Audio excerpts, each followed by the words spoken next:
Welcome to Richard Kabili YouTube channel, and for today's tutorial, I will be teaching you on how to change new mail sounds on iPhone X. But first, kindly subscribe to this channel and don't forget to hit the subscribe button and the bell to notify you for the new updates. And let's start.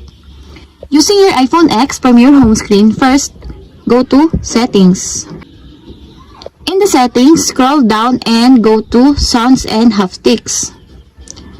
Then in the Sounds and Haptics, scroll down and find the Sounds and Haptics pattern section, then choose the New Mail.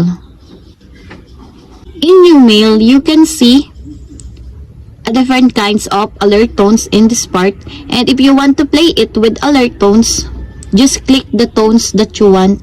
For example, I want to change it to the default or the none. Just click the tones that you want by putting a check mark on the side, and your alert tones is enabled. And if you want your tones play with ringtones, just choose the kind of ringtones that you want in this part by putting a check mark on the side.